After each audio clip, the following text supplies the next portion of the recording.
gente, então vamos dar início à nossa última reunião do ano, hoje com a apresentação do artigo pela doutora Gabriela, orientação da professora Eura, e com a presença da autora do artigo, que é a professora Maria de Lourdes, que é dermatologista, e vai comentar aqui sobre o tema depois da apresentação da Gabriela. Então, Gabriela, pode começar a sua apresentação.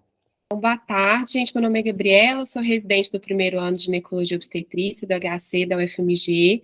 E hoje a gente vai apresentar uma revisão, uma discussão de um artigo que fala sobre as atualizações sobre as dermatoses específicas da gravidez, sobre a orientação da doutora Eura Lage.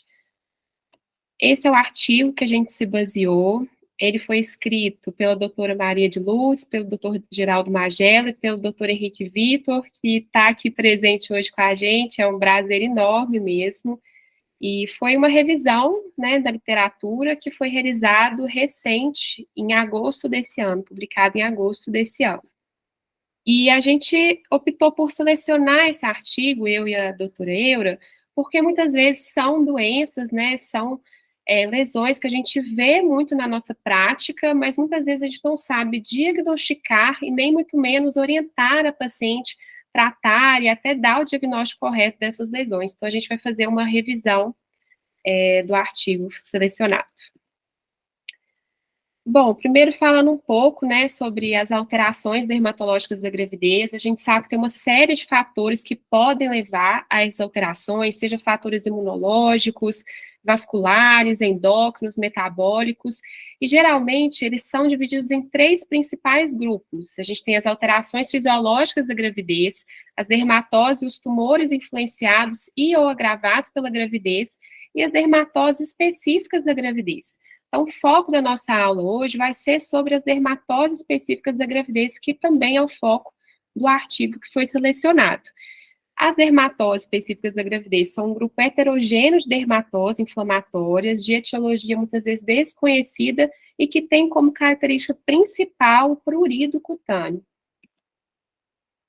Bom, e dentro do grupo das dermatoses específicas da gravidez, a gente tem aí 4 grupos, né, 4 doenças principais que estão aí encaixados dentro das dermatoses. A gente tem a erupção polimórfica da gravidez, o pempigode gestacional, a erupção atópica gestacional e a colestase intrahepática da gravidez.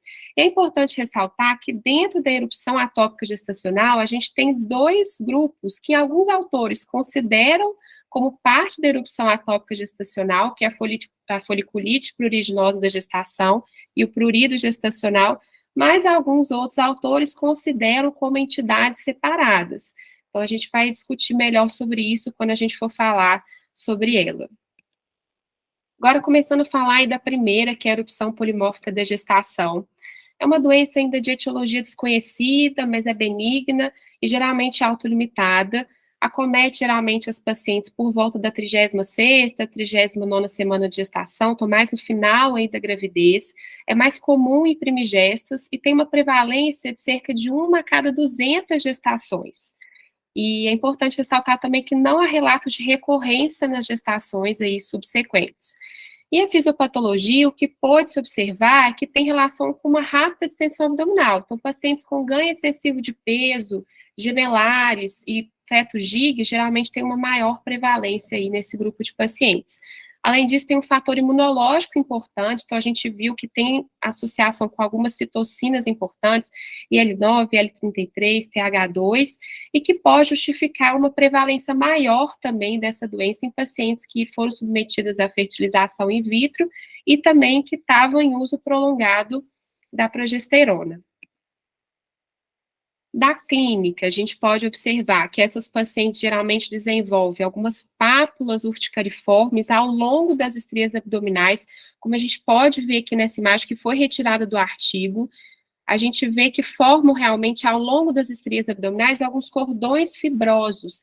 E uma característica muito importante dessa lesão é que ela poupa a região periumbilical, que vai ser um diagnóstico diferencial importante com o pempigode gestacional, que a gente vai falar mais para frente.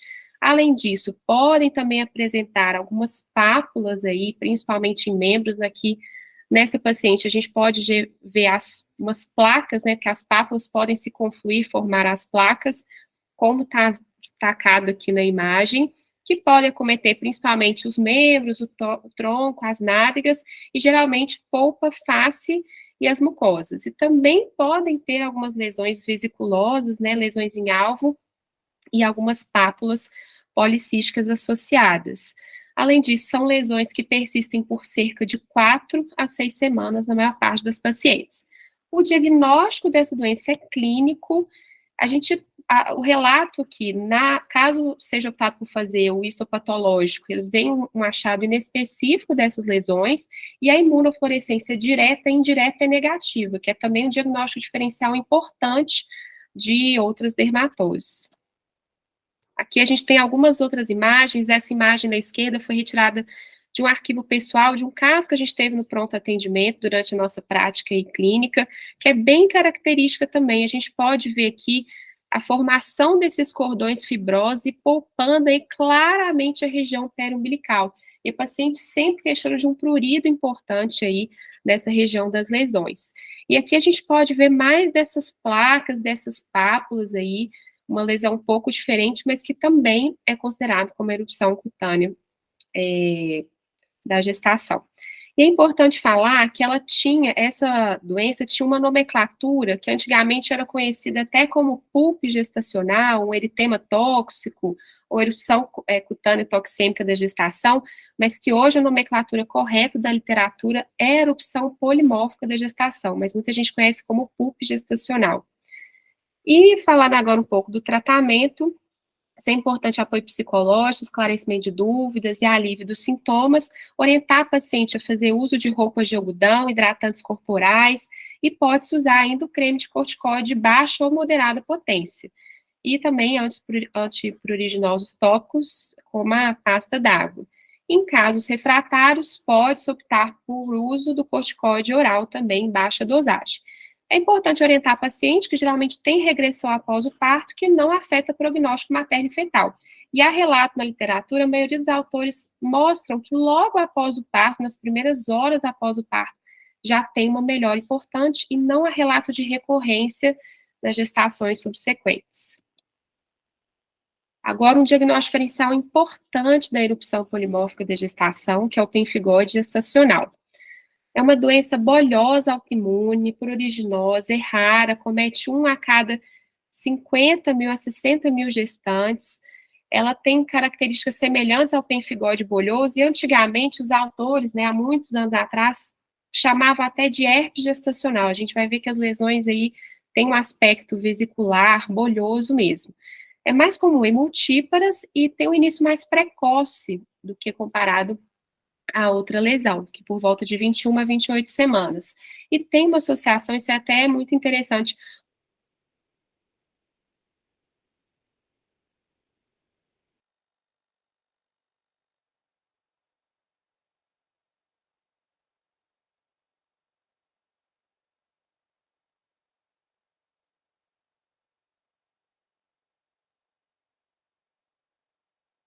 A gente dá para os pacientes, apesar de ser uma doença rara. A fisiopatologia também não é muito bem certa, muito bem estabelecida, mas a gente sabe que tem um componente imunológico associado com autoanticorpos do tipo IgG, que pode ter uma passagem transplacentária e levar a lesões cutâneas fetais, apesar de raras também, e também tem um componente imunológico autoimune, que a gente sabe que tem a expressão normal de alguns antígenos nessas pacientes, como HLA, MHC2. Então, a gente vê, tem também algumas alterações do colágeno associadas, é uma fisiopatologia complexa mesmo, mas a gente percebe que tem associação com outras doenças autoimunes. Além disso, tem um risco fetal, tanto de prematuridade, baixo peso, e também a evolução da erupção bolhosa, apesar de rara. E na clínica das pacientes, da gestante, geralmente em fase inicial, elas começam a apresentar pápulas e algumas placas eritematosas, e que depois evoluem para lesões vesiculares e bolhosas, igual está representado na figura e ao lado. A gente vê que, diferentemente da erupção polimórfica da gestação, ela tem acometimento periumbilical, e são lesões mais bolhosas mesmo, essas formações de vesículas. Tem um prurido intenso incapacitante, também um prurido maior do que nas outras lesões, e também polpa, mucosa e face, geralmente acomete mais essa região do abdômen e dos membros. O diagnóstico é feito com histopatológico, então tem alterações histopatológicas específicas e características do pemphigoide gestacional e também uma imunofluorescência direta positiva. Então, por isso que às vezes é importante, no caso de dúvida diagnóstica, fazer imunofluorescência, porque se for uma erupção polimórfica da gestação, vai vir negativo, o pemphigoide teria esse resultado positivo. É importante fazer o diagnóstico diferencial com outras dermatoses pruriginosas, já que é um caso mais raro. O tratamento dos casos leves, também com corticoide tópico de baixa a moderada dosagem e cuidados com a pele. Em casos graves, o corticoide sistêmico. E o diagnóstico para diferenciar um caso leve e um caso grave depende da superfície corporal afetada, se é menos de 10% ou mais de 10%. E aqui nessa imagem ao lado, a gente pode ver exatamente essas erupções bolhosas no recém-nascido, que foram descritos anteriormente também, que pode ter devido a essa passagem placentária. E é necessário sempre, né, acompanhamento multidisciplinar dessas pacientes, até para uma discussão de quando se teria indicação de interrupção precoce da gestação, não foi relatado isso especificamente, mas essas pacientes precisam ser bem acompanhadas. Agora, falando um pouco da erupção atópica gestacional, ela é conhecida como a dermatite atópica da gestação, também tem uma origem idiopática, uma patogênese ainda incerta, e geralmente é mais comum no primeiro e no segundo trimestre. Mas se a paciente tem história prévia de atopia, ela pode ainda aparecer até mais comumente aí no terceiro trimestre. Na clínica existem dois tipos, o tipo eczematoso, que é conhecido como tipo E, que são um eczema em face, pescoço, região pré-esternal, e em regiões flexoras, bem característica mesmo da dermatite atópica, e o tipo P, né, que é o tipo pruriginoso, que podem vir com umas placas eritematosas agrupadas e disseminadas mais em regiões extensoras e nas extremidades e no tronco. Agora tem essa questão, né, alguns autores consideram que dentro do grupo da erupção atópica gestacional, temos dois outros acometimentos, uma delas é a foliculite pruriginosa da gestação, também que é uma erupção papulosa eritematosa, monomórfica, geralmente acomete mais o segundo e terceiro trimestre da gestação, e tem também o prurito gestacional, que entra como se fosse, no caso da foliculite, alguns autores consideram dentro desse grupo da atopia gestacional, outros não. E ela é mais comum a partir da 25ª, 30ª semana de gestação, e podem vir aí com pápulas e nódulos pruriginosos e eritematosos nas regiões extensoras e nas extremidades, conforme essa imagem que a gente vê aí ao lado. Então, a gente vê essa imagem, muitas vezes a gente assusta um pouco, mas o tratamento também não tem nada de muito diferente. É claro que a gente sempre tem que fazer o diagnóstico diferencial. Então, o tratamento tem, mais uma vez, com sintomáticos e orientar a paciente que tem uma regressão, geralmente, após o parto. Agora, a última delas, que é a colestase intrahepática da gravidez, foi acrescentado recentemente entre as dermatoses específicas da gestação. Ela é descrita como icterícia recorrente da gravidez. O prurido, geralmente, é a primeira manifestação antes mesmo de aparecer algum tipo de lesão. A prevalência gira em torno de 0,3% a 6, 7%. Isso varia de acordo com a etnia, de acordo com o ambiente. Tem uma associação importante com a história familiar em mais de 50% dos casos, tem histórico de recorrência nas gestações subsequentes e também tem uma associação com o uso de anticoncepcional oral, que pode voltar aí a doença com o uso do anticoncepcional.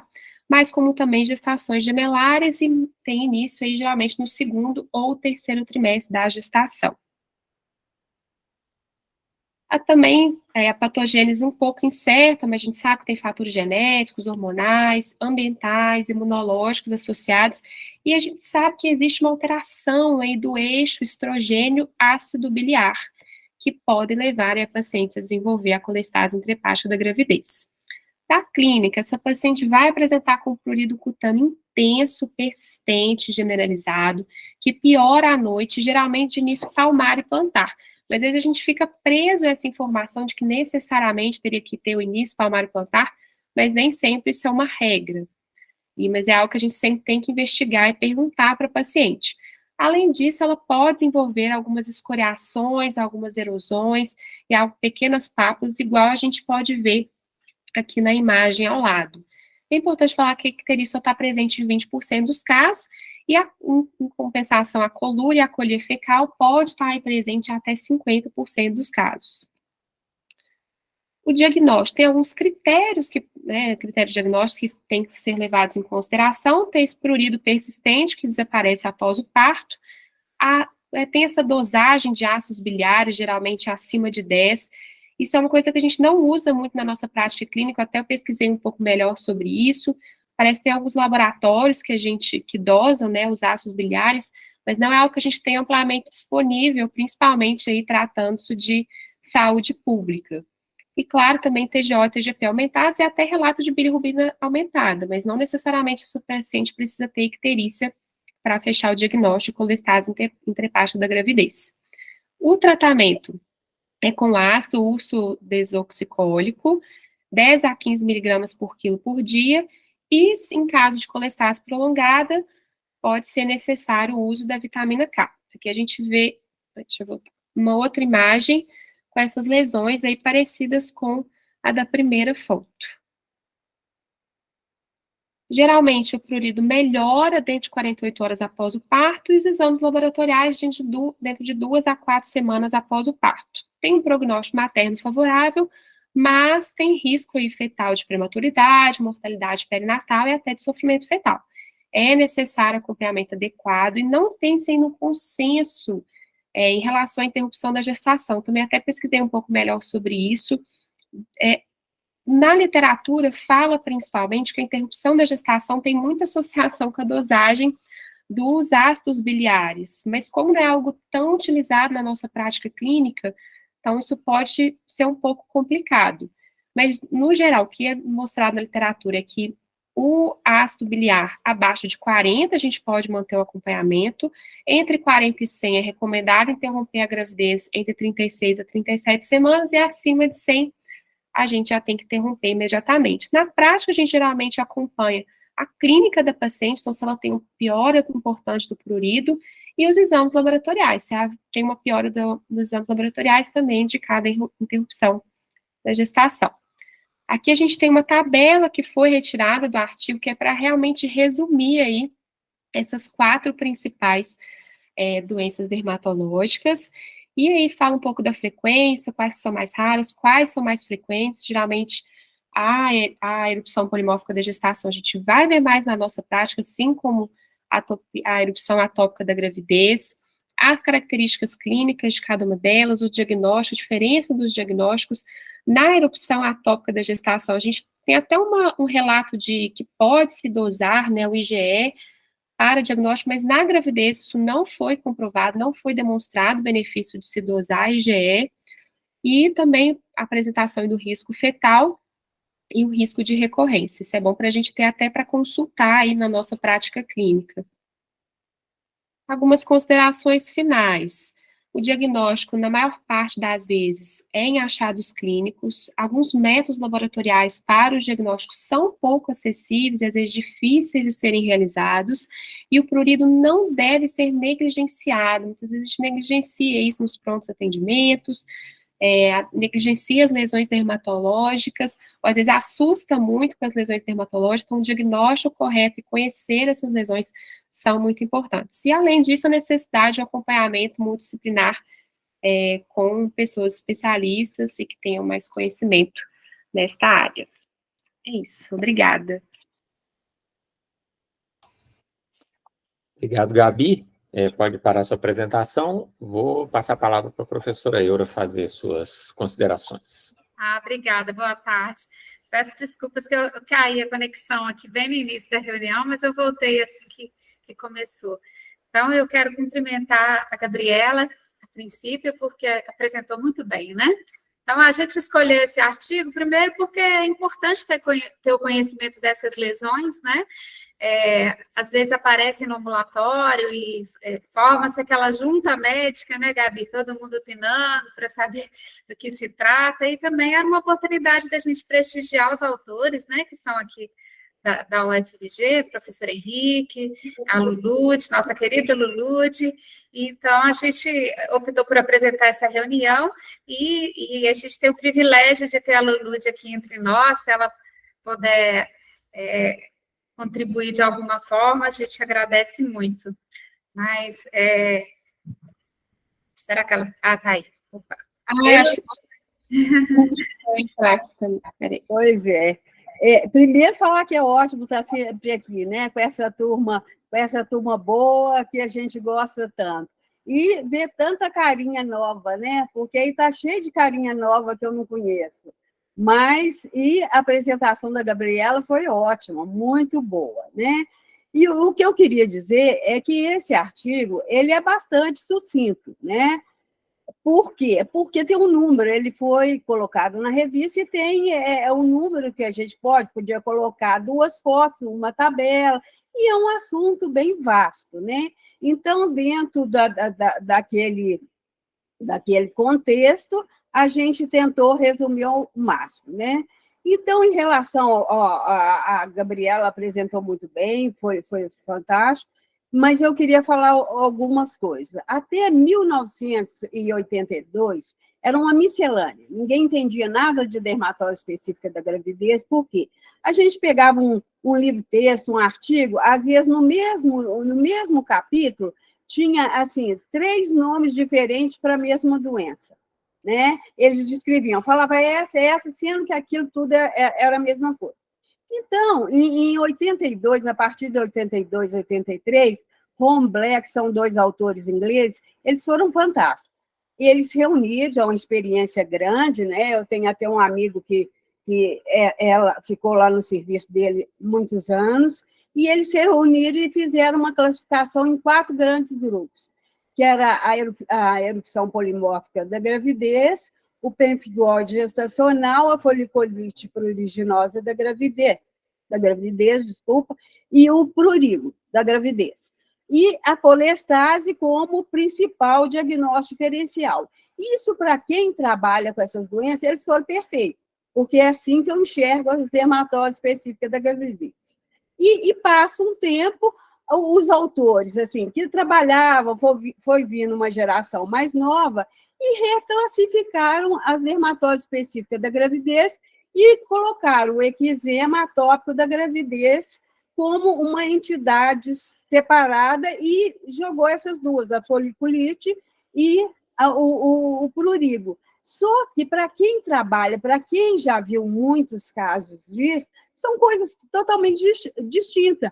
Eu acho assim, o eczema é frequente? Super frequente. É frequente não só na gravidez, mas como fora da gravidez. Agora, que a foliculite pruriginosa da gravidez é um diagnóstico específico e o prurigo gestacional, isso é fato, entendeu? Então, a gente está até para publicar um artigo questionando mesmo essa classificação, né? Por quê? Porque essas doenças são doenças distintas. A foliculite nada mais é do que uma acne monomórfica, semelhante àquela acne que a pessoa usa o corticoide por muito tempo, e ela é toda num estágio só, é como se fosse uma acne que dá na região. E por que a gente fala assim? Por que não é uma acne? Porque elas são todas no mesmo estágio, então, nitidamente relacionada à gestação. E o prurigo da gravidez é o que é prurigo? Prurigo é pápula mais prurido. Ou seja, é um prurigo estrófilo, igualzinho uma picada de inseto, sem ter tido da picada de inseto e sem que acontece durante a gestação. Então, essas doenças são muito claras, entendeu? Então, eu, particularmente, não concordo, e tem várias pessoas que trabalham de outros estados, de outros lugares, que a gente conversa muito, então, a gente está juntando os casos exatamente para mostrar que são entidades distintas, né? Porque a primeira classificação ela foi fantástica. Aí veio essa segunda. Então, por que a gente colocou a segunda? Exatamente porque é a classificação hoje, né? E outra coisa é o seguinte, Na literatura americana, eles ainda usam muito o termo PUP, que é pápulas e placas urticariformes pruriginosas da gravidez. Então, esse eu acho que vale a pena. Mas é cheio de epônimo e tal. Então, essa classificação original, eu acho assim, que ela foi perfeita, não sei para que foram mexer, né? E em relação à colestase da gravidez, a Gabriela falou muito bem, mas aí talvez tenha tido, não sei da forma que escreveu, mesmo sem o aparecimento de lesão. Não tem lesão. A gente fala assim, não tem lesão, mas já mostrou uma foto, lesão secundária, não existe lesão primária. Aquelas lesões ali, elas são secundárias à coçadura, entendeu? Então, assim, a colestase intrahepática da gravidez não tem lesão primária de pele. Ah, mas a paciente está cheia de lesão. Tá, mas é lesão secundária ao ato de coçar, né? Então, é isso. E na prática, essas doenças são muito mais frequentes do que a gente imagina. Às vezes não faz diagnóstico, né? Então, se me perguntar assim, o que eu acho que o residente deve saber de obstetrícia, porque é o que vai parar nos pronto atendimento, porque as outras são mais raras, eu acho que requer, às vezes, assim, uma consulta com um especialista. Mas a erupção polimórfica da gravidez, quando ela é típica, não precisa bater o olho, ela é típica, poupa. Um detalhe também, Gabriela, é que ela não pega a região inframamária. Essa região também fica limpinha ali, você não encontra uma lesão, né? Então, assim, e ela é muito pruriginosa, geralmente, assim, durante uma semana. É um prurido, às vezes, insuportável. E todas elas são autolimitadas, essas dermatoses. Então, ela melhora, né? E a colestase, então, é isso. É o prurido sem lesão de pele. Aparece secundária ao ato de coçar, né? Mas foi muito, muito bem apresentado. Agora, é um assunto extenso, né? No livro do professor Mário, eu acho que assim, tem mais detalhe, tá? Mais porque assim, o espaço para a escrita foi maior, né? Quando saí. É isso aí. Quem quiser mais informações, vai lá comprar o nosso livro e vai ler, que tem o capítulo completo lá do doutor Ué, já Maria. saiu o livro? Não, ele vai sair agora no primeiro semestre. Nós estamos Tá. revisando o finalzinho dele. Pois é. Realmente tá muito bom. E deixa eu dar uma outra posso falar? Tem tempo? Lógico.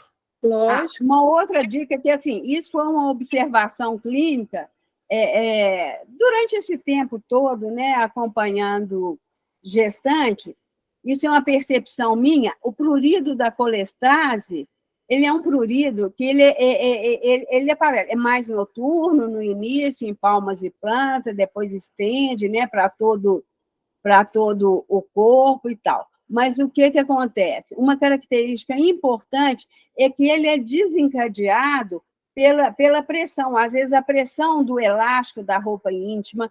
Uma coisa que eu observava muito é quando a paciente assenta e a beirada da cadeira pressiona a região posterior da coxa, aquilo ali já é o suficiente para começar o prurido, entendeu? Então, ele é um prurido, isso eu nunca vi isso em livro, mas, assim, é nítido, é dependente. E outra coisa o diagnóstico é meramente por exclusão, né? Agora, realmente, tudo que em literatura fala a dosagem dos ácidos biliares, e nós não fazemos isso.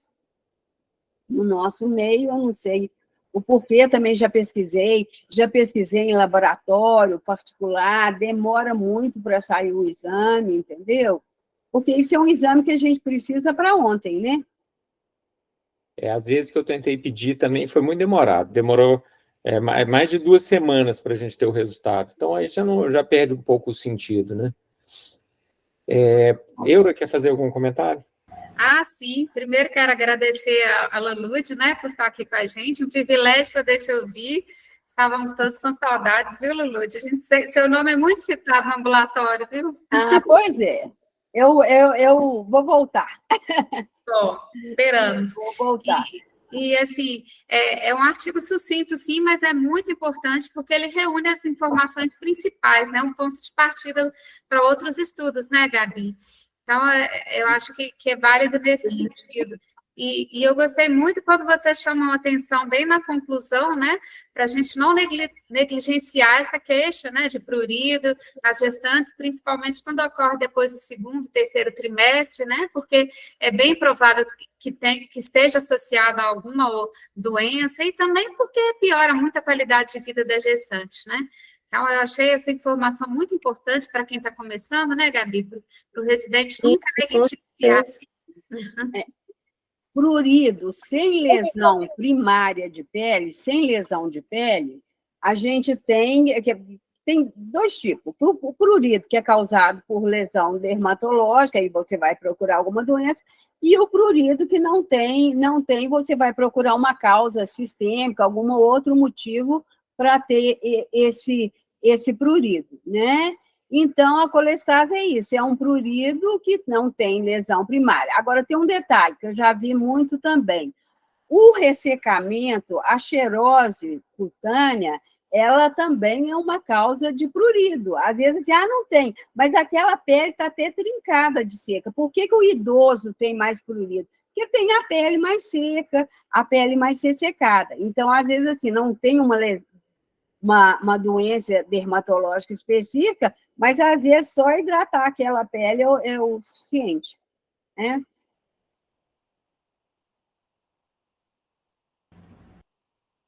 Ok. Alguém mais quer fazer comentário, gente?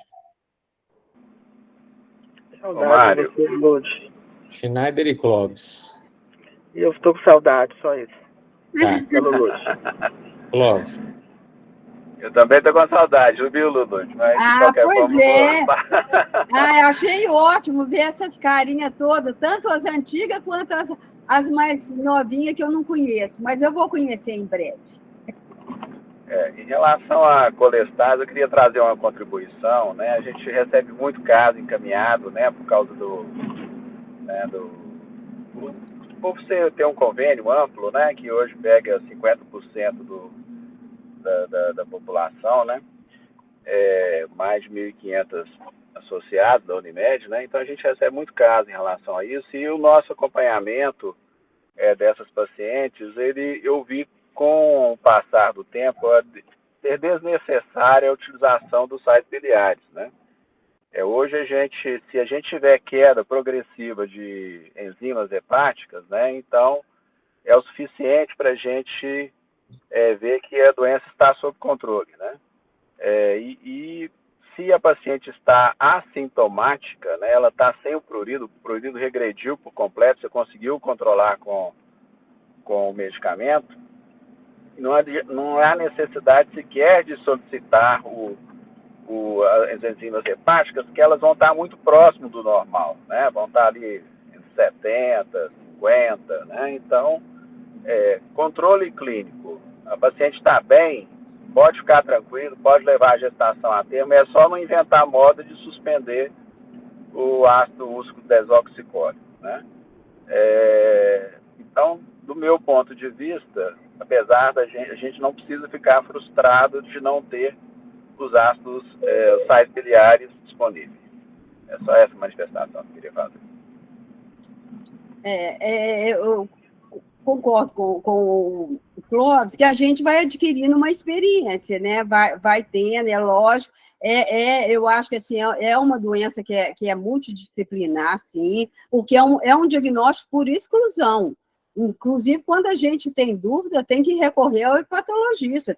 Tiveram vários casos que a gente precisou do hepatologista, né? Então, assim, a gente vai adquirindo.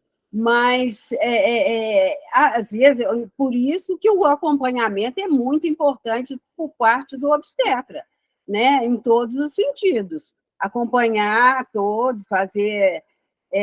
para ver como que aquela paciente está evoluindo, né? Porque eu já vi casos também que complica com força. O Mário também tem experiência, Schneider também. O Schneider é especialista, então. Eu acho que a grande vantagem que eu acho do ácido biliar, quando a gente consegue dosar os sais biliares, é que você tem um respaldo grande com relação ao risco de sofrimento fetal agudo e ao momento de interrupção da gestação, né? Isso eu acho que quando a gente consegue solicitar, o problema é que o ácido, pelo menos até a última vez que eu solicitei, continuava aquele fluxo antigo do exame para a Espanha. Então demora mesmo para chegar, né? Mesmo que você peça urgência e tudo, eles gastam aí pelo menos uns 7 a 10 dias para entregar, se você pedir urgência, né? E, de fato, clinicamente falando, é o que o Clóvis está, né? A gente consegue saber, de fato, quando o paciente piora a despeito do ácido, né? Do uso do Sacol. Mas eu acho importante também contextualizar. Se o paciente já teve uma perda anterior, já teve uma perda fetal, né, num cenário de colestase, isso é importante, né? Porque você não vai adiar uma interrupção, no caso desse, para além de 36 semanas, né? Muitas vezes até avaliada depois de 34. Os exames pioram a despeito do uso do Sacol. Então, assim, são os outros critérios, né, que a gente tem indiretos. Mas, de fato, assim, agora o que a literatura sugere mesmo é que essas condutas sejam tomadas levando em consideração a dosagem dos ácidos biliares, né? Então, considerando esse ponto, eu acho que era um exame que a gente deveria ter, sim. Não sei se eu fui claro, assim, no meu ponto de vista. Larissa também quer falar, Larissa?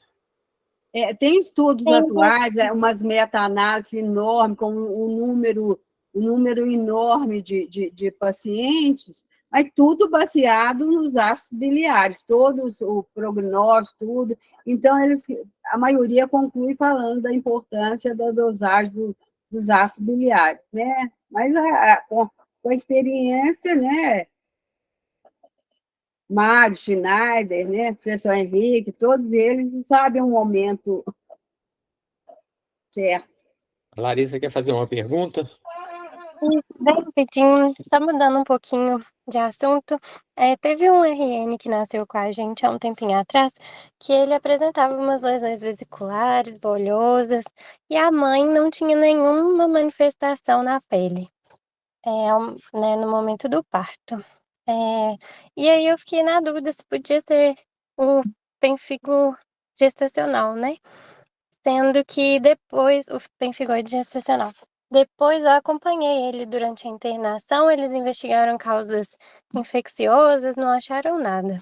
Enfim, essa é uma dúvida de curiosidade mesmo, se poderia ser ou não.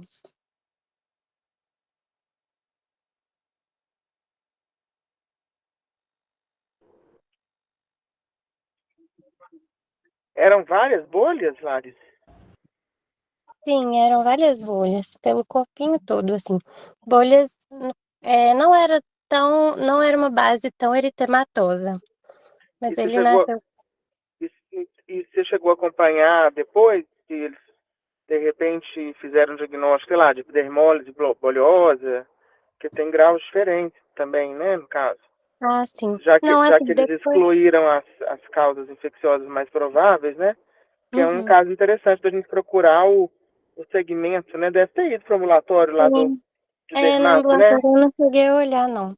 Só vi durante a internação. Porque uma coisa que a gente tem que lembrar é que, assim, a gente está vendo as dermatoses específicas que acontecem no ciclo gravídeo puerperal, né? Mas a gente tem que lembrar que a gestante, ela não está imune às outras dermatoses. Então, ela, em qualquer um de nós, ela em qualquer momento, ela pode ter. Não só, ela não está assim, agora ela parou, não vai ter as outras doenças, vai ter só as específicas da gravidez. Não, né? E tem uma infinidade de doenças bolhosas, né? Então, uma coisa assim que às vezes ajuda muito no pemphigoide é porque ele inicia muito semelhante à erupção polimórfica da gravidez, que ele não começa com bolha, vesícula, ele geralmente começa com umas pápulas pruriginosas periumbilical. A diferença da erupção polimórfica, porque a erupção polimórfica exatamente poupa a região periumbilical, né? Então, o que acontece? Esse dado é muito importante, as bolhas vão aparecer depois. Agora, qualquer bolhosa a gestante pode ter, né? Enfim, vários tipos de pênfigo, vários tipos de doenças bolhosas outras, que pode coincidir com o período gestacional.